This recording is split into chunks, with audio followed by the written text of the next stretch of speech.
Bien, y enseguida vamos a estar hablando ya de lo que ha ocurrido en la semana financiera, donde los mercados internacionales realmente han operado en terreno positivo, con algunas novedades interesantes, como lo que tiene que ver con la publicación esta mañana de los datos de empleo en los Estados Unidos, donde se han superado las expectativas, lo que muestra que la economía estadounidense se está recuperando fuertemente de lo que fue la caída de la pandemia, y esto obviamente genera un impulso importante sobre la economía global por ser la economía estadounidense la más grande del mundo. Esto está favoreciendo obviamente el buen desempeño de los mercados estadounidenses, que de a poco se va también trasladando a otros mercados del mundo. Un capítulo aparte, por supuesto, como siempre, para la Argentina, donde se nota poco interés inversor en lo que tiene que ver con acciones, con títulos públicos.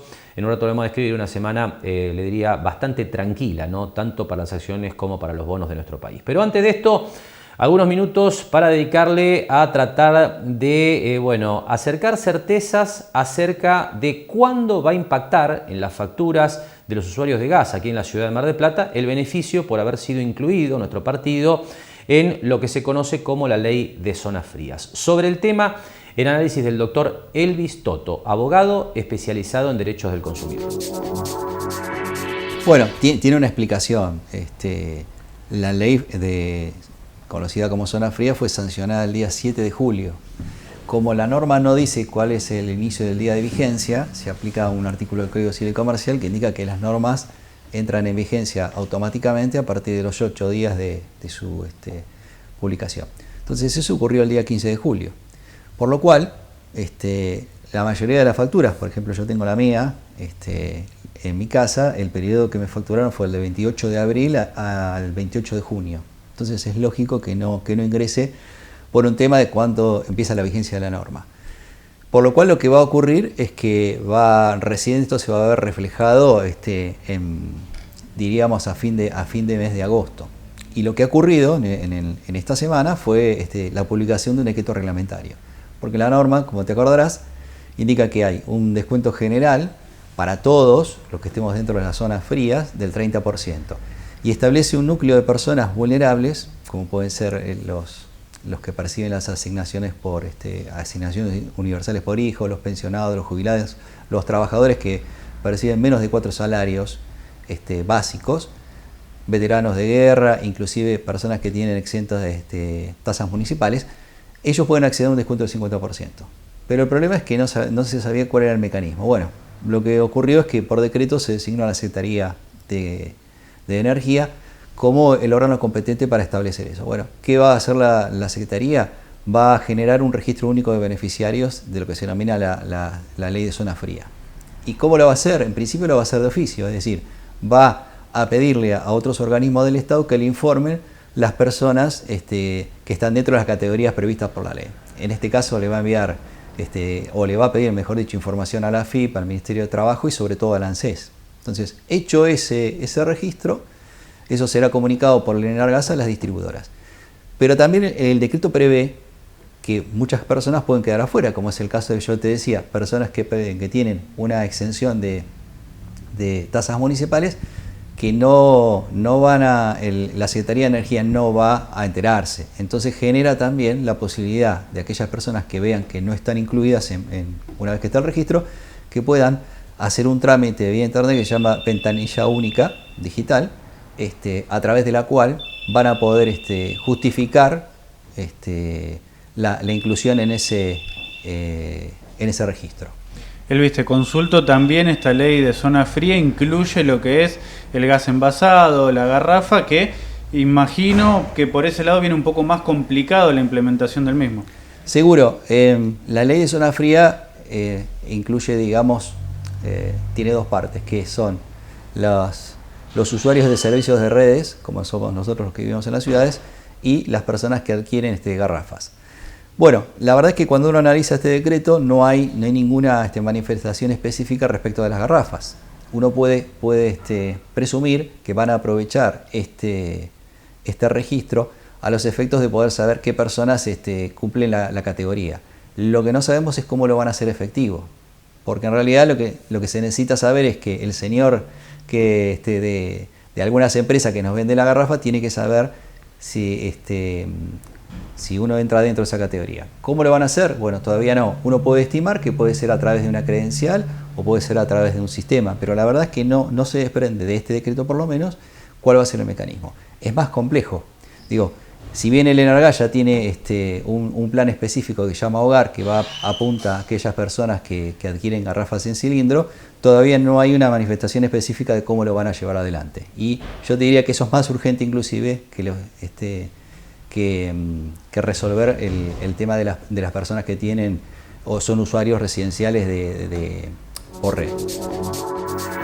Y como precisaba el doctor Elvis Toto, 15 de julio es la entrada en vigencia de este beneficio para los usuarios de gas aquí en la ciudad de Mar del Plata, con el elemento importante, ¿no?, de que muchas de las facturas, la mayoría de las que han llegado hasta el momento, corresponden a una fecha anterior a ese día, con lo cual todavía no están implementados los descuentos. Ahora, la zona gris aparece cuando uno, justamente entiende que hay un grupo de marplatenses que van a tener un descuento del 30% en las facturas y otros del 50% vinculados con grupos familiares más vulnerables. Ahí aparecen, por supuesto, las complicaciones, la burocracia, lo que tiene que ver con los registros públicos, que hace difícil precisar cuándo efectivamente va a poder efectivizarse esa diferencia. Sobre este tema, el doctor Elvis Toto comentaba lo siguiente. Bueno, un poco la verdad que si vemos en los tiempos que se maneja el Estado, yo lo que te decía al principio, la norma recién tiene vigencia a partir del 15 de julio, estamos en los primeros días de agosto, digamos que ha habido pocos días hábiles, si uno lo cuenta en esos términos, bastante rápido han sacado el decreto, digamos, con una mirada optimista. Lo que a mí, ya hay un criterio, cómo lo van a hacer. Lo que nos genera un poco de duda es saber cuánto van a tardar, porque eso significa que la Secretaría de Energía tiene que pedirle al ANSES, tiene que pedirle a la AFIP, al Ministerio de Trabajo. Entonces, lo que tarden esos organismos públicos en darle la información es lo que va a tardar en implementarse esto. Pero más que nada específicamente para aquellos que accedan al 50%. El Enargás ya tiene el listado de usuarios, lo único que tiene que hacer es informarle y darle la orden a las distribuidoras para que hagan el descuento genérico del 30%. Es decir, lo peor que puede ocurrir es que no lleguen a armar para fin de mes este registro específico y que la persona, aun cuando pueda acceder al 50%, acceda al 30%. Supongo yo que preverán algún mecanismo de compensación en el futuro. Pero digamos, este decreto viene a dar un criterio para poder resolver esto. Insisto, sin manifestar qué hacer con las garrafas, ¿no? Hay que dejar en claro que esta ley no es retroactiva, no se va a aplicar el descuento hacia atrás, sino que a partir de la boleta que llegue, que posiblemente sea la siguiente, de ahí en adelante. Claro, como yo te decía, la boleta que voy a recibir yo, voy a tener un periodo que va a ser a partir del primer día de julio, por lo cual seguramente voy a tener 15 días del mes de julio a la tarifa anterior, y a partir del 15 de julio pagaré el proporcional con el descuento en mi caso del 30%. Eso es lo esperable que ocurra.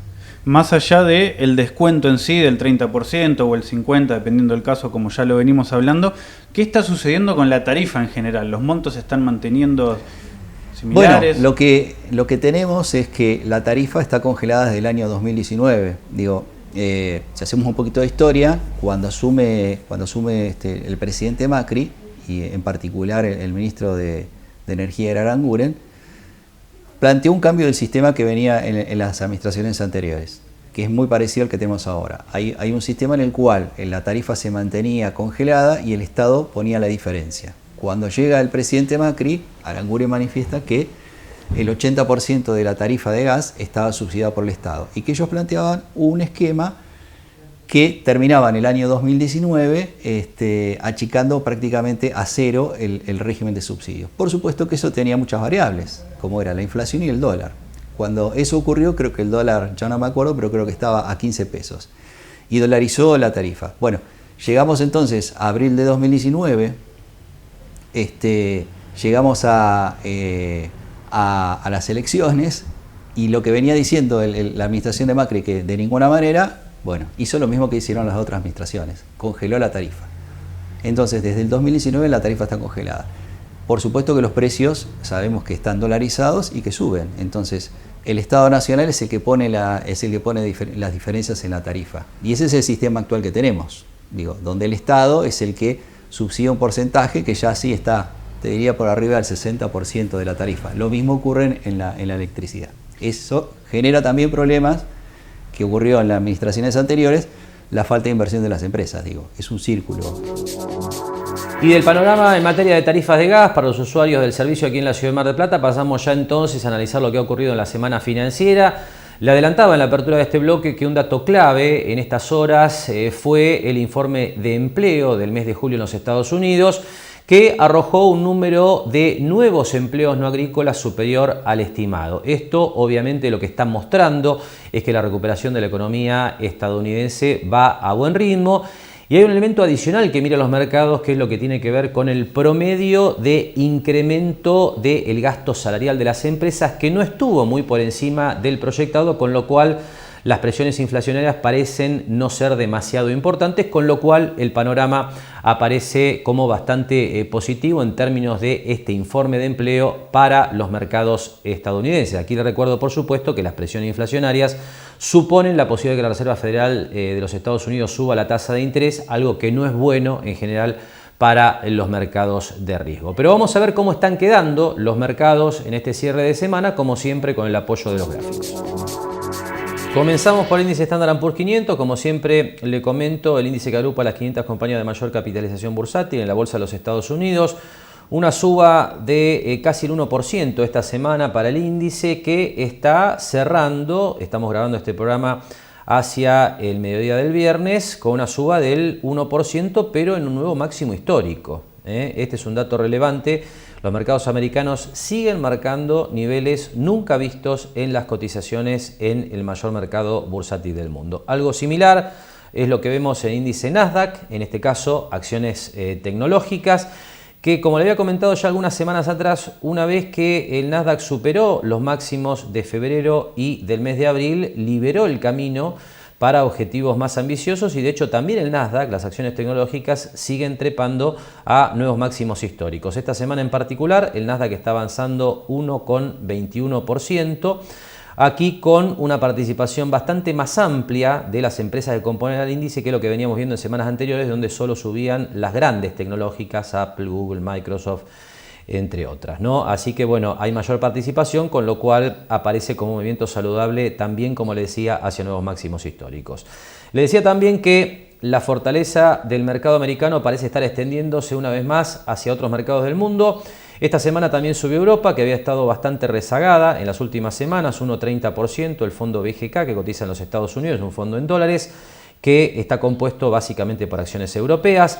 También semana positiva para los mercados emergentes, que también habían estado débiles en las semanas previas. Esta semana los emergentes suben en promedio 1,65%. Incluso uno tiene que destacar que las acciones chinas se recuperaron en estos días después de la caída de las semanas previas. Esto lo mostrábamos la semana pasada. Y por último, la referencia obligada al índice Merval en dólares de la Argentina. Este es el Merval, que es un índice en pesos, que ajustamos para pasarlo a dólares a partir de lo que es el nivel del dólar de contado con liquidación, actualmente en la zona de los 180 pesos para las acciones. Aquí hay que hacer una diferencia entre lo que es el contado con liquidación para los bonos argentinos y para las acciones. En el caso de las acciones, ese dólar está en la zona de 180, con lo cual el índice está en este momento cotizando en la zona de 372 dólares. Esto es una recuperación del 2,89%, pero, y este es algo recurrente este comentario, pero hay que hacerlo siempre dentro del rango de consolidación que se viene viendo en la bolsa argentina desde los mínimos de la pandemia. La bolsa argentina nunca pudo recuperarse de manera sostenida de lo que fue la caída del año 2020. Y así el panorama entonces en este cierre de semana en los principales mercados de referencia que habitualmente repasamos. Ahora hacemos la última pausa y enseguida la habitual charla semanal con la contadora Adriana Figliolo, gerente de Mar del Plata Bursátil.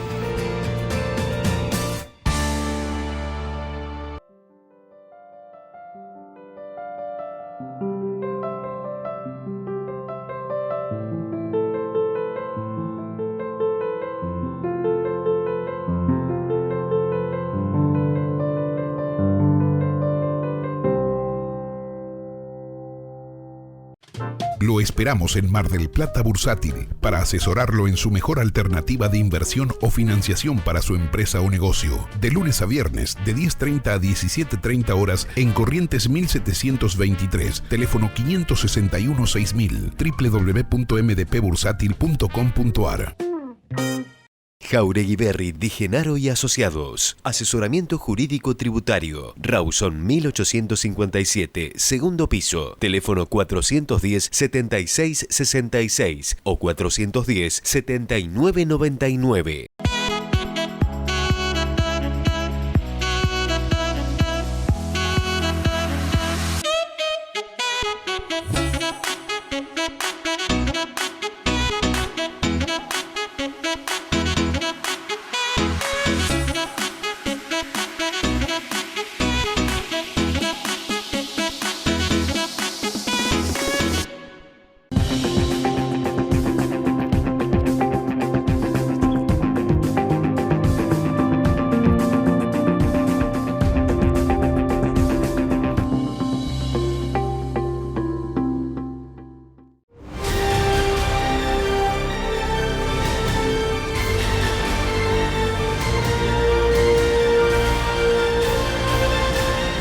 Gran astillero argentino es marplatense. Ahora con cuenta DNI podés enviar y recibir dinero directamente con tus contactos de teléfono. Así de simple. Cuenta DNI. Banco Provincia. Para ayudar en la reactivación productiva, eliminamos retenciones y percepciones a 1 millón de monotributistas. Así, trabajadoras y trabajadores de la provincia de Buenos Aires dejarán de pagar adelantos de ingresos brutos. Estamos presentes. ARBA, Agencia de Recaudación de la Provincia de Buenos Aires. Bien, último tramo del programa y tiempo entonces ya de conversar con Adriana Figliuolo para agregar algunos detalles más acerca de lo que ha ocurrido en estos días en la Bolsa Argentina. Adriana, te damos la bienvenida. Bueno, gracias como siempre por la compañía de todas las semanas y queremos que nos cuentes un poco qué viste en estos días, ¿no? Donde comentábamos que la bolsa en Estados Unidos anduvo bien y acá está todo bastante más tranquilo. ¿Qué nos podés contar vos? Sí, realmente esta semana nosotros tuvimos bastante movimiento, principalmente por todo, viste, siempre liderando el movimiento las cuentas de los CDR. Ayer, por ejemplo, fue un día importante donde Mercado Libre abrió con una suba del 15%, llegó a estar, inclusive Petrobras Brasil, o sea, empiezan a entrar balances y cuando sorprenden por los resultados, como pasó con Mercado Libre, que sorprendió la facturación, que había triplicado las ventas del trimestre anterior. Todo eso trae movimiento porque gente en cartera con acciones de Mercado Libre en la Argentina, o sea, por lo menos en comitentes nuestros había muchísimos, inclusive Petrobras, que es un papel, Petrobras Brasil, que todos los papeles que uno busca salir de riesgo argentino. Y Petrobras Brasil lo que tiene también, ayer también otra suba del 10-12%, y principalmente lo que tiene Petrobras Brasil es una excelente política de dividendos. O sea, paga anualmente, paga 2 veces en el año y altísimos márgenes. Entonces, realmente también son papeles que mucha gente tiene en cartera. En vez de tener YPF, tienen Petrobras Brasil. Si eligen una petrolera, no eligen la Argentina. Por ahora, por lo menos, es así. Así que, bueno, eso, la verdad que tuvo bastante movimiento. El dólar sigue muy tranquilo. Te diría que están los niveles, no pasa los 170. Así que, bueno, tuvimos, o sea, principalmente siempre decimos, ¿no?, que hay muchas empresas operando este mercado y generalmente es a través de ventas, porque el año pasado se han dolarizado en exceso o, bueno, cobran por dólar billete y realmente es la parte que pueden volcar al mercado, lo volcan a través de este sistema de venta. Y después, bueno, lo de las compras que ya se ha tornado una costumbre, porque una vez que la gente tiene su cuenta comitente abierta es bastante, o sea, es ágil, o sea, te mandan un WhatsApp, dicen te transferí, compramos, le transferimos los dólares, es decir, se ha hecho algo muy ágil que la gente se encuentra confortable operando en bolsa, cosa que quizás antes pensaba que era todo mucho más complejo, ¿no? O sea, de cuando tenía que hacer operaciones. Pero hoy abriendo la cuenta y digitalmente lo podemos hacer a través de un WhatsApp. Ya te digo, estamos operando muchísimo con los clientes. Y después, bueno, las acciones, ayer hubo un poco de movimiento también en las acciones argentinas, pero es una lateralización, o sea, porque ya te digo, yo que sigo Galicia muchísimo afuera, ayer subió un 3%, pero también, o sea, la mirás y está en 8 y pico. Estuvo mucho más arriba hace poco tiempo, llegó a estar casi en 10 dólares, es decir que también está entre 8 y 10, pero bueno, en este momento está haciendo piso ahí abajo. Por supuesto que van a tener un recorrido si esto cambia de horizonte, pero en el mientras tanto, no. la gente sigue buscando, inclusive tenemos gente que tiene dólares y que ha empezado a estudiar el tema de las ON, de las obligaciones negociables en dólares, es decir, que pueda comprar con los dólares y salir en dólares. Nosotros tenemos, habrá más o menos 6, 7 empresas que están operando y que son obligaciones negociables en dólares, empresas de primera línea, y es ley Nueva York, es decir, que cualquier persona que compra esas obligaciones negociables, primero que no lo rige por ley argentina, pero principalmente para mí lo mejor que tienen es que uno puede transferirlas a una cuenta que tenga en el exterior, una cuenta broker, pueden ser transferidas y son admitidas perfectamente a través de la caja de valores. Así que bueno, eso por ejemplo se está haciendo bastante. Ahora vamos a empezar también inclusive a, cada vez que hay una buena de este tipo de dólares, porque la gente lo que busca es canalizar de algún lado los dólares que tiene, o sacar una renta. Así que bueno, estas hay que pensar que te dan prácticamente el 6%, y bueno, y como es salir de lo que es riesgo país, o sea, salís del riesgo del Estado, vamos a decir, quedás con riesgo de la empresa. Pero hay empresas que son muy, muy importantes y que tienen una larga trayectoria y que realmente, por supuesto que son las que menos pagan, ¿no? O sea, las que están más comprometidas, ahí tenés tasas del 12%. Pero bueno, hablando de una tasa de un 5 o 6, que hoy en día está muy bien para cualquier colocación en dólares, la verdad que vamos a empezar a desarrollar un poco más todo ese tema. Y después de la charla con Adriana, y antes de cerrar el programa, vamos a repasar cómo quedan el dólar y los bonos en este cierre de semana. El dólar, el oficial, en principio, como siempre, subiendo ligeramente al ritmo de las devaluaciones periódicas que establece el Banco Central, 102,30, suba semanal de 0,23%. El dólar MEP, como decía Adriana, 170 pesos, muy controlado por el Banco Central, que no deja que supere ese valor, 170 pesos el MEP, 1,08% arriba en la semana, el contado con liquidación 170,60, 1,04% arriba. Y se achicó mucho la brecha con el Blue, la brecha entre el dólar bursátil en sus dos variantes, y el Blue bajó esta semana a 178,50, 1,11%. Este es un tema para seguir de cerca, seguramente por parte de los inversores, los ahorristas. La brecha que se genera entre el dólar bursátil y el Blue, que fluctúa, unos días atrás, 2 semanas atrás le diría, favorecía mucho al dólar MEP en unos 15 pesos aproximadamente. Eso naturalmente se va comprimiendo a partir de lo que tiene que ver con los arbitrajes y bueno, tiende a reducirse en los últimos días. Por último, compartimos los valores de cierre de semana para los principales bonos en dólares que cotizan en el mercado argentino, todos en baja, como siempre decimos, precios irrisorios, ligeramente por encima de los 30, 35 dólares por cada 100 dólares de valor nominal. La caída más importante la vemos en los bonos más largos, el 2038, el 2041, caídas del 2,81 y 2,89% respectivamente. La baja más reducida de la semana, el 2035, 2,47% abajo, es el bono más barato en el mercado local, 32,75 dólares por cada lámina. Y con este panorama de las principales variables del circuito financiero argentino vamos llegando al cierre de esta nueva emisión de Mercados y Empresas, reiterando un tema que planteamos en la apertura y que tiene que ver con la importancia, ¿no?, de ir monitoreando hacia adelante, sobre todo de cara a las elecciones que se vienen en los próximos meses, la evolución de las reservas internacionales del Banco Central, que como siempre son un aspecto crítico de la solidez del circuito financiero argentino. De esta manera llegamos al cierre, le agradecemos que nos haya acompañado una semana más con Mercados y Empresas, nos despedimos como siempre hasta el próximo sábado a la hora 18. Gracias y muy buen fin de semana.